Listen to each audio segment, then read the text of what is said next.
미가서 4장 1절부터 5절까지 보겠습니다.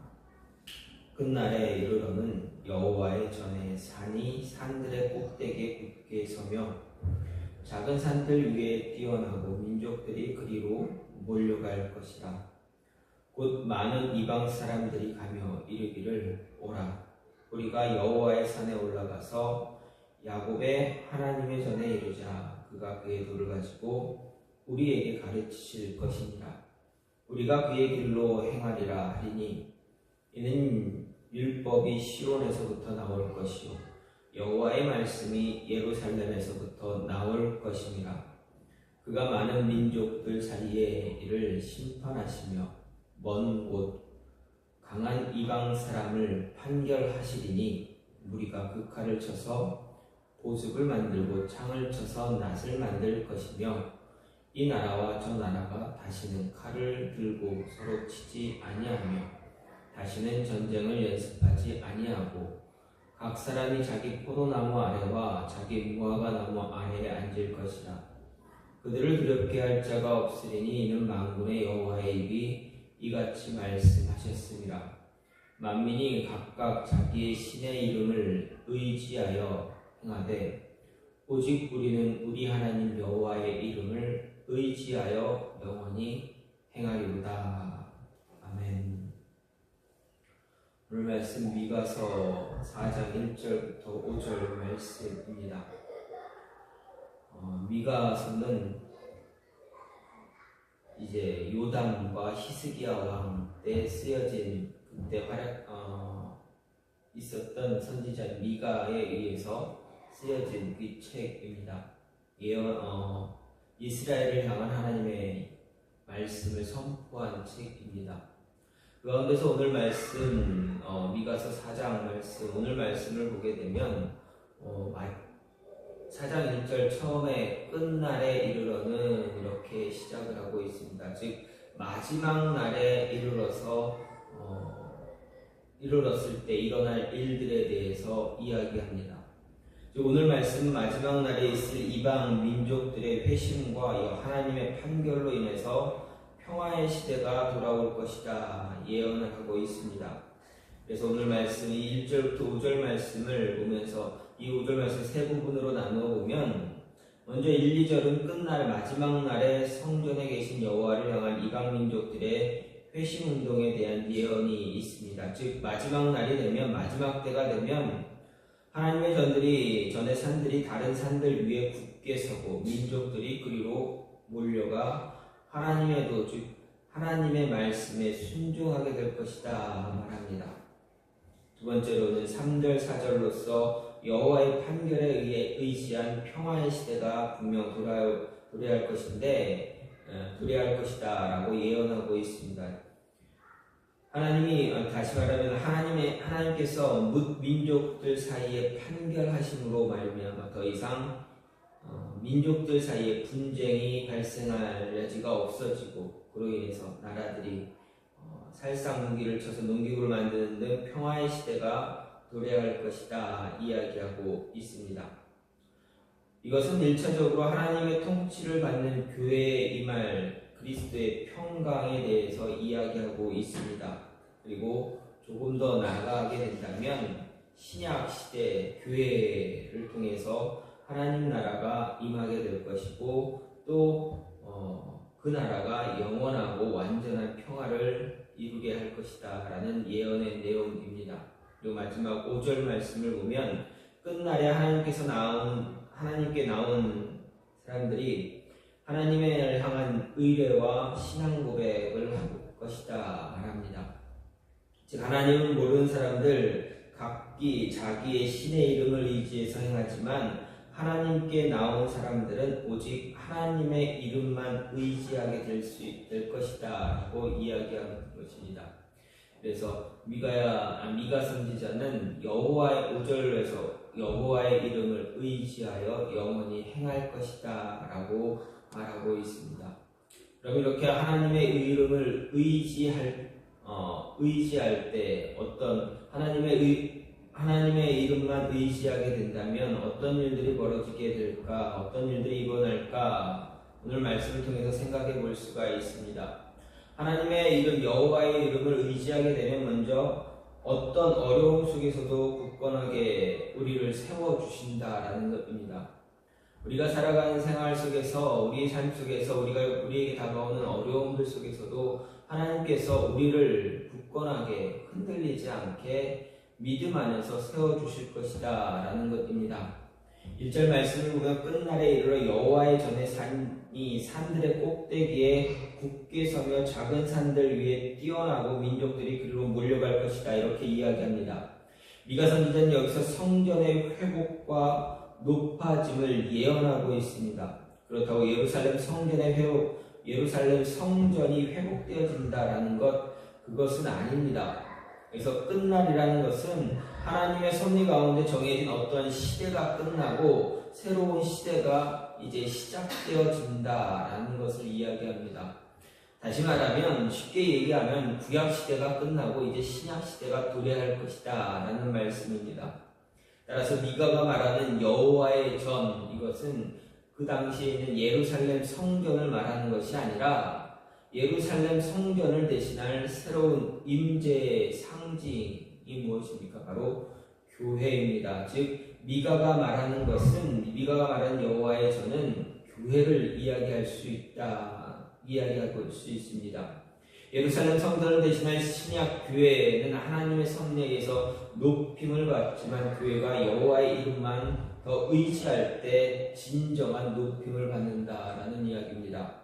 분명 이스라엘이라는 나라는 하나님의 섭리에 의해서 높임을 받는 나라입니다. 하지만 그들이 하나님을 떠났을 때 어떻게 됩니까? 높임받았던 모든 것들이 다 사라지고 오히려 낮아지고 끝없이 한없이 낮아지는 모습만 갖게 되었습니다.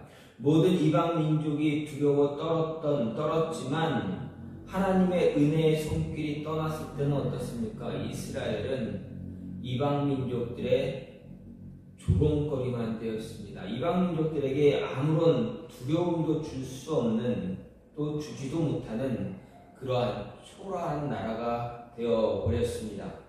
그런 이스라엘 향해서 미가가 분명히 예루살렘 성전을 대신할 하나님이 거하실 새 성전이 굳건하게 세워질 것이다 라고 이야기하는데 그것은 바로 신약 시대의 교회를 이야기하는 것입니다. 그러면 이 교회는 아무런 조건 없이 하나님이 거하시는 성전이 될 수 있는가 생각할 때 그것 역시도 그렇지 않다라는 것입니다. 교회는 분명히 하나님에 의해서 세워집니다. 하지만 왜냐하면 교회는 그리스도의 피로 통해서 세워졌기 때문에 피값을 주고 세워졌기 때문에 그렇습니다. 그리스도의 피값을 통해서 세워진 교회 분명 하나님의 이름을 의지해야만 바르게 그리고 굳건하게 세워지는 것입니다. 교회는 하나님을 떠나서 온전히 높임받을 수 없습니다. 교회라는 이름으로 한 영혼이 부름받아 세워지지만 그 한 영혼 역시도 하나님의 은혜를 통해서 부름받았기에 하나님의 이름을 의지해야 한다는 것입니다. 하나님께서 분명 예수님을 통해서 교회를 세우셨다. 성경은 말합니다. 예수님의 피로 교회가 세워졌다라는 것입니다. 그러면 예수님의 피로 교회로 세워진 교회는 무엇입니까? 바로 저와 여러분 우리 모두가 됩니다.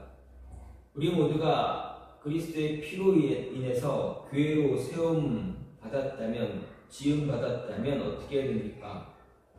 교회는 오직 하나님의 이름, 그리스도의 이름만 의지하고 나아갈 수 있어야 한다라는 것입니다. 예수 그리스도의 이름, 하나님의 이름만 의지하고 나갈 때 하나님께서 우리를 세워주신다, 굳건하게 세워주신다라는 것입니다. 그리스도인들 가운데 힘들고 어려운 모습을 분명 모두가 다 겪고 있습니다. 하지만 하나님의 이름을 진정으로 정말 의지하는 사람들, 하나님의 이름만 붙잡고 나아가길 간절히 소망하는 사람들, 그들은 현실 속에서 어려움은 있겠지만 어떻게 됩니까? 외적인 평안이 그들을 인도해 준다라는 것입니다. 물론 문제가 해결되는 것 아무것도 없다 할 수 있을지라도 하나님께서 우리를 지켜주시고 붙잡아 주시기에 흔들리지 않는 무언가, 우리가 뿌리 깊은 어디엔가 뿌리 깊이 박혀 있어서 결코 흔들리지 않고 있다라는 것입니다. 삶은 힘들지라도 이상하게 무너지지 않습니다.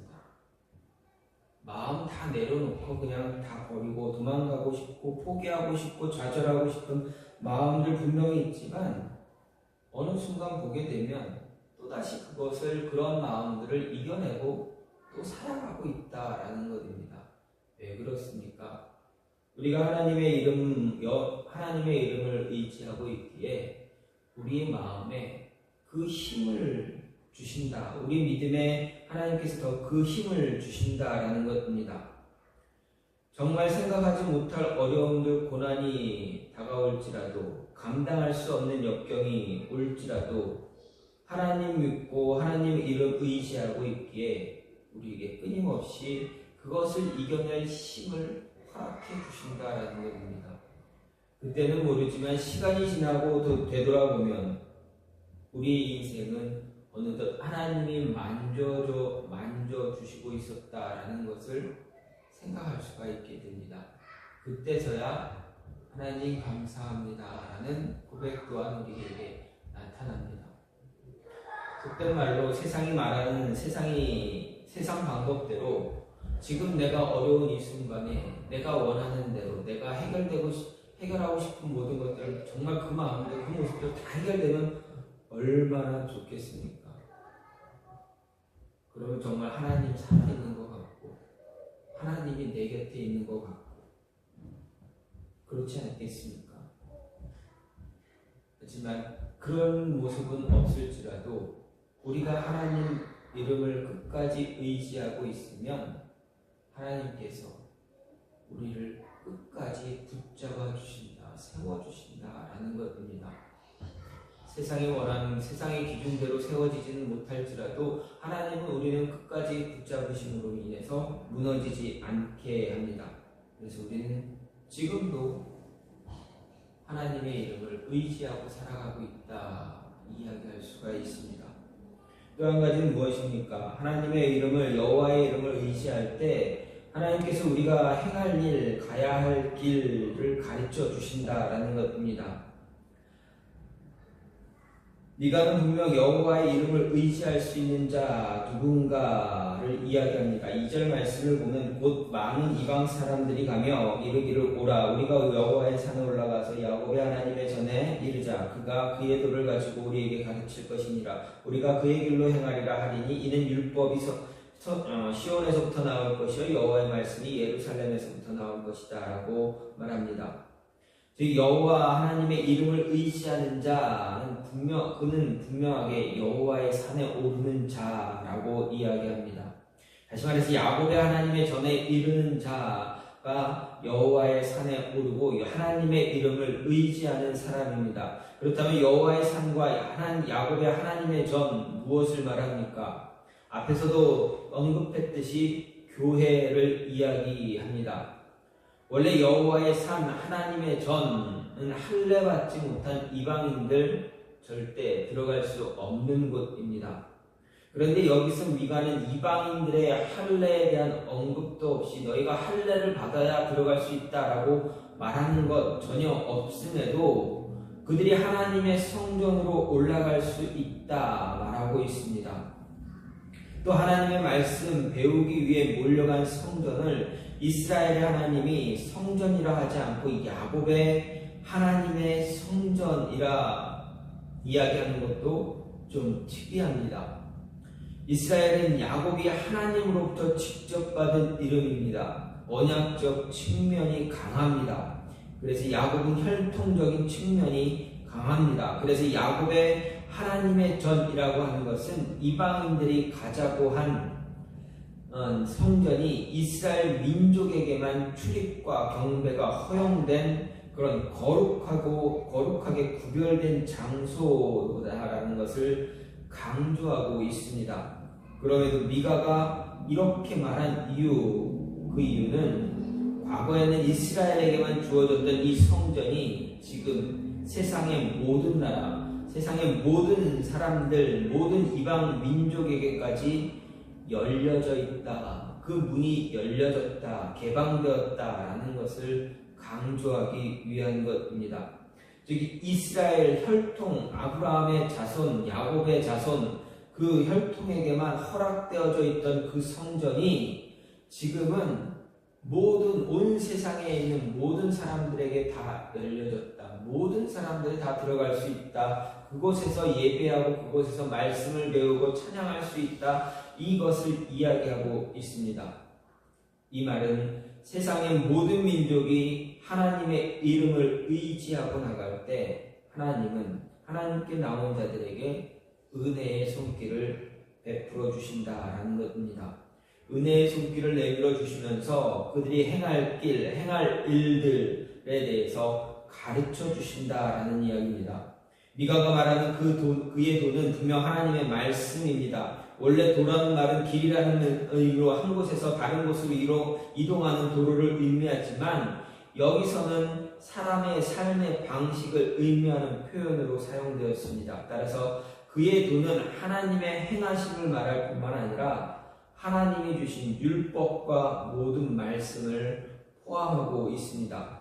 하나님이 주신 율법과 말씀은 하나님을 믿고 의지하는 자들에게 그들이 가야 할 길을 인도하는 길잡이가 됩니다. 율법과 말씀에 의지해서 살아가는 사람들 하나님은 그저 내버려 두지 않습니다. 왜 그렇습니까? 말씀은 우리의 생활과 동떨어져 있는 것처럼 보일지라도 그렇지 않다라는 것입니다. 하나님의 말씀은 언제나 우리가 어떻게 살아가야 되는지 가르쳐 주고 있습니다. 그래서 우리가 매일매일 묵상해야 된다, 말씀 묵상해야 된다 이야기하지 않습니까? 매일매일 말씀을 읽어야 한다 말하지 않습니까? 말씀은 정말 우리가 살아가는 삶에서 오늘 나에게 일어난 문제는 오늘 내가 가서 해야 할 일들, 일터에서 행할 일들과 말씀은 분명 별개인 것처럼 느껴질지라도 그렇게 내 몸에 와 닿을지라도 그 말씀이 우리의 갈 길, 우리의 살 길, 행할 길, 생각해야 되는 그 모습들 그것들을 어느 순간 말씀에 맞춰서 인도하고 있다라는 것입니다. 지금은 정말 모르겠습니다. 내가 과연 나에게 주신 오늘 말씀이 정말 내 삶에서 나에게 어떤 길을 가르쳐 주는지 알 수는 없다. 이야기하겠지만 시간이 지나며 말씀을 계속 묵상하고 말씀을 다시 되새기며 소가 되새김질하듯이 계속 되새김질하면서 말씀을 묵상하게 되면 어떻게 됩니까? 말씀이 이야기한 길이 이 길이구나 라는 것을 어느 순간 깨닫게 된다라는 것입니다. 정말 아까도 말씀드렸듯이 지금 당장 이 길이 네 길이야 라고 주어진다면 얼마나 좋겠습니까? 그런데 그렇지 않은 그 모습이지만 그래도 그 길이 우리에게 보여지고 있다라는 것입니다. 그 길을 잘 따라갈 때, 말씀을 붙잡고 잘 살아갈 때, 말씀을 의지하고 나아갈 때 하나님이 어떻게 일하고 계시는가, 어떤 일을 어떻게 해결하고 계시는가 바라보는 것도 우리에게 큰 은혜인 것입니다. 과연 오늘 내가 오늘 읽은 말씀이 내일 나에게 어떻게 시작이 될까? 내가 읽은 오늘 말씀이, 내가 오늘 묵상한 이 말씀이 내일, 아니 일주일 뒤, 한 달 뒤, 1년 뒤 어떻게 하나님이 어떤 모습으로 만들어 가실까? 라는 그런 모습도 우리가 그렇게 생각하고 묵상했을 때 하나님은 그 일들을 바라보게 하신다. 하나님이 하신 일들을 우리가 바라보게 하신다라는 것입니다. 그러기에 하나님의 이름을 의지하고 가는 자들에게 하나님은 길을 보여주십니다. 우리에게 갈 길을 보여주시고 우리가 그 길을 가면서 어떻게 살아가야 되는가도 이야기해 주신다라는 것입니다. 그래서 우리는 늘 말씀을 의지하고 따라갈 수 있는 하나님의 이름을 붙잡고 살아갈 수 있는 모습, 우리 삶에서 흔들리지 않는 모습, 그 모습을 가져야 합니다. 마지막으로 하나님의 이름을 의지하게 되면 어떻게 됩니까? 하나님께서 우리 안에 화평과 평화를 이루게 해주신다는 것입니다. 미가는 3절에 기록된 무리가 그 칼을 쳐서 보습을 만들고 창을 쳐서 낫을 만들 것이다 말합니다. 이 말씀은 이 3절의 이 말씀은 유엔 본부의 벽면에 기록된 말씀이기도 합니다. 즉 모든 인류가 평화를 염원하고 있기 때문에 이것을 이루기 위해서 힘써야 한다라는 것을 강조하기 위해서 그렇게 이 말씀을 벽면에 기록했다라고 합니다. 그런데 이런 화평과 평화 이루기 위해서 우리가 해야 할 것이 있다. 미가는 우리가 분명 해야 할 것이 있다 말합니다. 그것은 계속적으로 말한 것 같이 여호와의 이름을 의지할 때 가능하다. 하나님 믿고 나아갈 때 그 이름 의지할 때만 그때만 화평과 평화가 우리 안에 임하게 된다라는 것입니다. 하나님 의지하지 않으면 우리에게는 결코 평화나 화평이 존재할 수가 없게 됩니다. 왜냐하면 세상은 화평을 원하지 않기 때문에 그렇습니다. 세상은 평화를 원하지 않습니다. 분쟁을 원합니다. 싸우길 원합니다. 부딪히길 원합니다.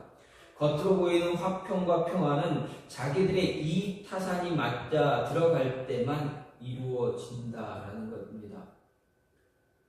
평화를 원하고 화평을 원한다 이야기하지만 정말 이익 타산, 유익함이 없고 이익이 없으면 뭔가 속된 말로 죽 하나를 튕겼을 때 나에게 득이 없다라면 어떻게 됩니까?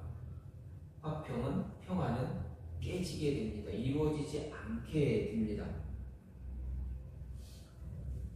조금이라도 해가 되어진다 생각하면 그것을 돌리기 위해서 어떻게 해서라도 방법을 찾아냅니다. 다른 협상을 시도합니다. 어떻게 해서든지 나에게 조금이라도 더 유익함을 갖기 위해서 자꾸 머리를 씁니다. 그러다 보니 그렇게 되면 어떻게 됩니까? 말은 겉으로 보일 때는 겉은 평화로워 보이지만 내면에서는 끊임없이 싸움을 하고 있습니다. 보이지 않는 곳에서는 끊임없이 싸움을 하고 있다는 것입니다. 이해 타산이 맞지 않으면 화합되지 않는 것이 바로 우리가 살아가는 이 세상이다라는 것입니다. 약간의 손해를 보면 언제 어디서든지 손해볼 것을 회복시키기 위해서 애쓰게 됩니다. 그래서 진정한 화평과 평화를 이루기 위해서 하나님의 이름을 붙잡아야 된다. 하나님의 이름을 의지해야 된다. 미가는 이야기합니다. 하나님의 이름을 의지할 때 하나님께서 은혜의 손길을 허락해 주신다는 이야기입니다.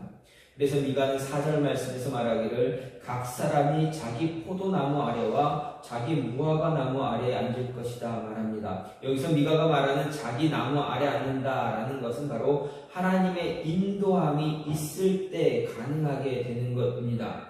미가가 말하는 사람들이 자기 소유의 포도나무나 무화과 나무와 같은 과실나무 아래 앉는 모습에 대한 묘사는 사람들이 한가로이 나무 아래에 앉아있는 그런 평화에 대한 묘사입니다.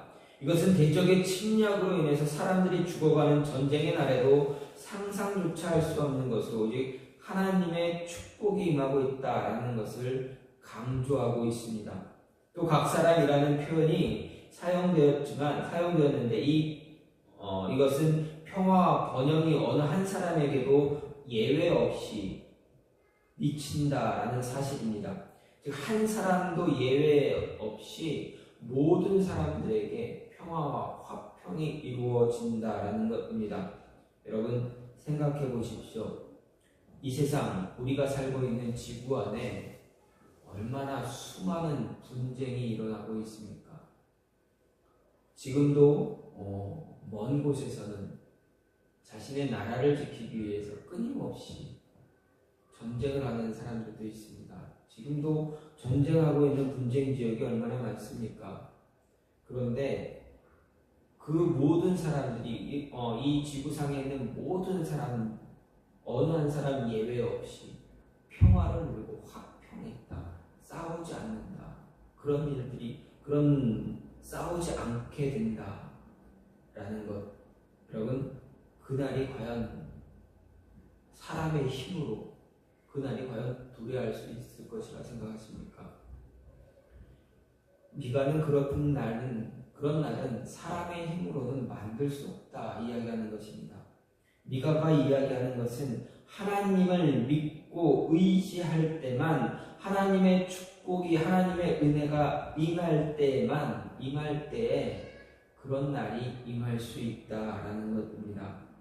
각 사람 한 사람 예외 없이 그들에게 평화와 번영이 임할 수 있다. 하나님 믿고 의지할 때만 가능하다라는 것입니다.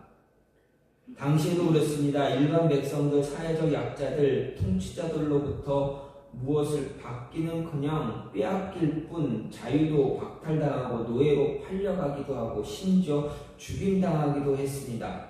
미가가 있던 그 시대에 같은 나라, 같은 이스라엘 백성이지만 지도자들에 의해서, 통치자들에 의해서 약탈당하고 빼앗기고 팔려가고 자유도 박탈당하고 노예처럼 일하는 그런 모습들이 허다했다라는 것입니다. 그런 시기에 각 사람이 평화와 번영을 누리며 살아갈 수 있다라고 이야기한다는 그것은 하나님의 은혜가 아니면 하나님의 은혜의 손길이 모든 사람에게 임하지 않으면 이루어질 수 없다라는 것을 강조합니다. 그래서 미가는 분명하게 말합니다. 하나님의 이름 의지하고 살아가자. 하나님의 이름 안에서 살아가자. 하나님 붙잡고 살아가자. 그래야 우리 안에 평화와 번영이 화평이 이루어지게 된다라고 이야기합니다. 모든 사람이 자기의 소유의 과실을 나무를 갖게 되는 그것은 하나님의 통치가 완전하게 이루어지는 나라에서 나타나는 결과입니다. 하나님의 인도하심은 누구에게나 주어지는 것이 아닙니다. 하나님의 인도하심은 하나님의 은혜를 받는 자에게만 가능한 일입니다. 하나님의 은혜를 받는다는 것, 하나님의 이름을 의지하고 따른다라는 또 다른 의미입니다. 오직 여호와 하나님의 이름을 의지하는 자에게만 하나님의 인도하심의 손길을 맛볼 수가 있습니다. 물론 하나님의 이름을 의지하지 않는 자들에게도 가끔 그 은혜의 손길이 임하기도 합니다. 하지만 그 은혜는 어떻습니까? 영원합니까? 영원하지 않습니다. 하나님의 이름을 의지하는 자에게 임하는 손길은 영원하게 끝이 없는 영원한 은혜입니다. 저와 여러분에게 임할 하나님의 은혜는 영원한 은혜입니다. 따라서 하나님의 이름 붙잡고 의지해 나갈 수 의지해 나가야 한다라는 것입니다. 그래서 하나님이 주시는 그 평화와 화평, 번영, 그 모든 것들을 우리가 누리며 살아가야 하는 것입니다.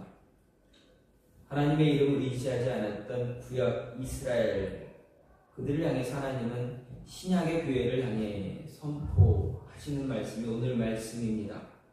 오직 여호와 하나님의 이름을 의지하는 자에게 어려움과 환난 속에서도 언제나 굳건하게 세워줄 것이고 앞으로 행할 일과 행할 일들을 가르쳐 주시고 그 가르침에 따라 행하는 자들에게 영원한 평화, 영원한 화평, 평안을 허락해 주실 것이다 라고 미가는 이야기합니다.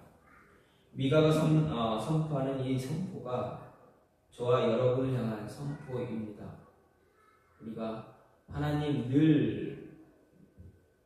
믿고 의지한다 라고 늘 고백하지만 정말 그 이름을 의지하고 믿고 나가는 그런 모습이 가져야 한다라는 습관처럼 겉으로 보여주는 그 모습으로 선포하는 것이 아니라 입으로 고백되는 것이 아니라 마음 깊숙한 우리 신앙으로부터 믿음으로부터 정말 하나님 믿고 의지할 수 있는 모습, 그 모습을 갖고 나가야 한다라는 것입니다.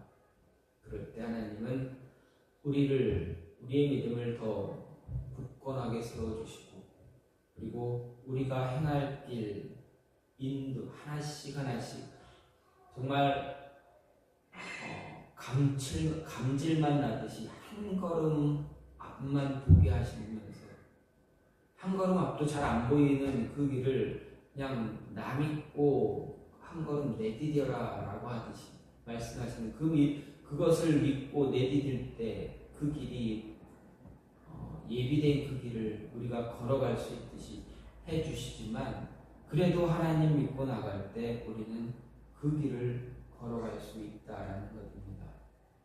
하나님 의지하지 않으면 누구도 그 걸음 뗄 수가 없습니다. 의지할 때 그 걸음을 뗄 수가 있습니다. 저와 여러분이 그 걸음을 잘 떼서 하나님이 기뻐하는, 그래서 뒤돌아보았을 때 하나님이 이 길을 예비하셨구나, 이 길을 원하셨구나 라는 그러한 고백이 있기를 간절히 소망합니다. 이 시간 같이 기도하기 원합니다. 하나님, 나로 하여금 하나님의 이름